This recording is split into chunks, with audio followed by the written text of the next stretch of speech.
Ouais les amis, vous avez peut-être vu que le nouveau numéro de Univers Comics, le mag, vient de sortir. Bah, écoutez, je vous invite à le lire, vous pouvez le télécharger, vous pouvez le lire en ligne, faites ce que vous voulez, l'important c'est que vous l'ayez entre les mains et que vous en parliez autour de vous et que vous partagiez pour que ça puisse se répandre comme une traînée de poudre sur Internet et qu'on ait encore plus de lecteurs et qu'on devienne riche.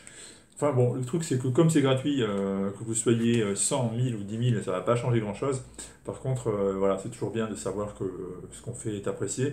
Et je remercie tous ceux qui sont là depuis le numéro 1 d'ailleurs. Ça fait déjà un an maintenant, on en est au numéro 12, qu'il est consacré d'ailleurs à la science et la technique. Ça explique pourquoi j'ai sorti aujourd'hui, pardon, il y avait de la poussière dessus, ça doit me faire tousser, ou alors c'est le Covid qui est revenu. Et dans ce cas-là, c'est pas très drôle. C'est pour ça que j'ai ressorti ce volume de la Epic Collection qui est consacré à The Invincible Iron Man. Ce sont les premières histoires, Tales of Suspense de 39 à 72. Les années, c'est 63-65. C'est les débuts du personnage, les débuts de Iron Man qui allait devenir par la suite cet Avenger que tout le monde connaît puisqu'il y a eu plusieurs films et puis une carrière monstrueuse désormais. Ben à l'époque, Tony Stark est un marchand d'armes qui s'en va faire une petite visite dans un pays asiatique, au Vietnam. Et puis il tombe dans une embuscade, et là il reçoit les éclats de shrapnel en pleine poitrine. Ça rentre profondément au point que certains d'entre eux menacent d'atteindre le cœur et donc de le tuer. Et pour rester en vie, il n'a qu'une seule alternative, construire une espèce d'armure, de poitrail métallique qui empêche les shrapnels d'atteindre le cœur. Alors ne me demandez pas pourquoi, hein, je ne pourrais pas vous expliquer, j'ai pas les compétences médicales ni techniques. Vu comme ça ressemble quand même à une grosse connerie, quoi. Mais bon, ça a été quand même la base de l'histoire du personnage pendant des années.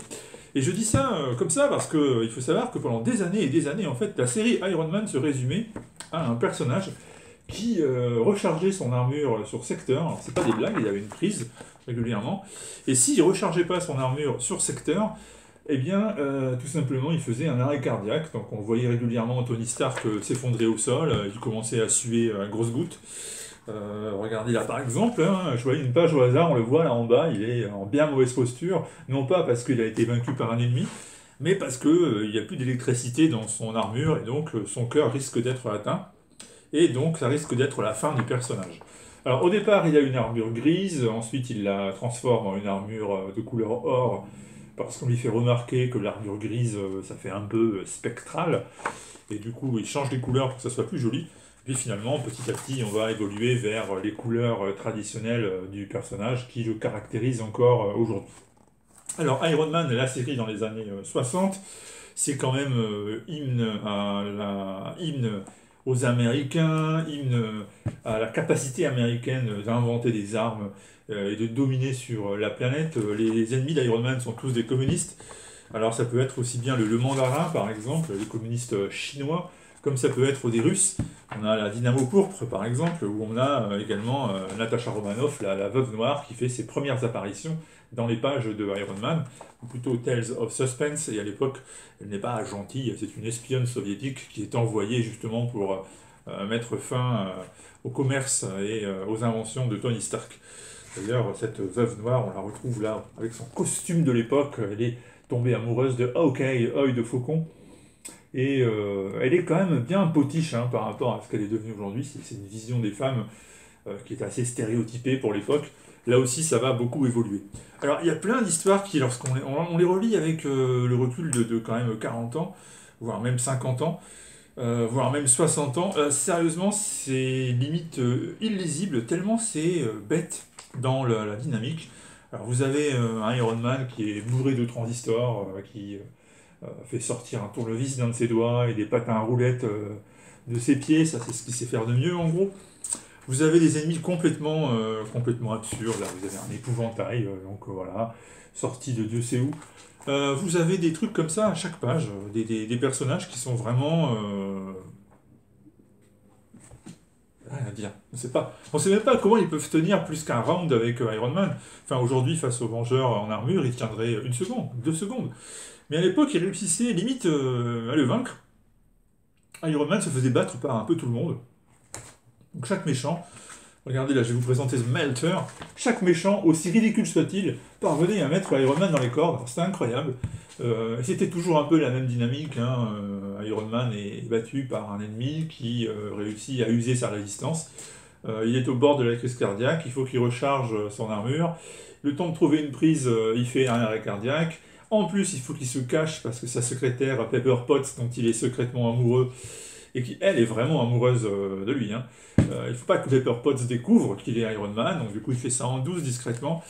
Personne ne doit comprendre que c'est lui Iron Man, alors que sérieusement, n'importe quel abruti, on peut dire le mot, avec le recul, comprend que c'est lui, quoi. Enfin, c'est évident, quand on relit ces épisodes, on ne peut pas faire autrement que de comprendre que oui, Tony Stark est Iron Man.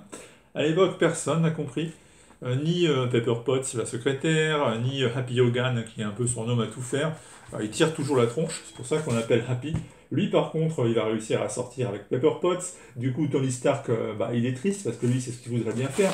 Mais comment voulez-vous sortir avec une femme, quelle qu'elle soit, quand vous avez une armure en fer sous votre chemise en permanence? Et tenez-vous bien, personne n'a jamais remarqué à l'époque que Tony Stark portait une plaque en fer sous sa chemise, sachant que c'est quand même un playboy qui est censé fréquenter des beautés fatales régulièrement. Aucune n'a eu l'idée de mettre les mains en dessous de la chemise et a trouvé ça bizarre.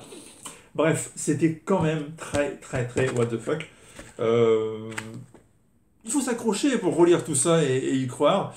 Ce sont des histoires qui étaient voilà, très naïves, hein. C'est vraiment dans le ton de l'époque.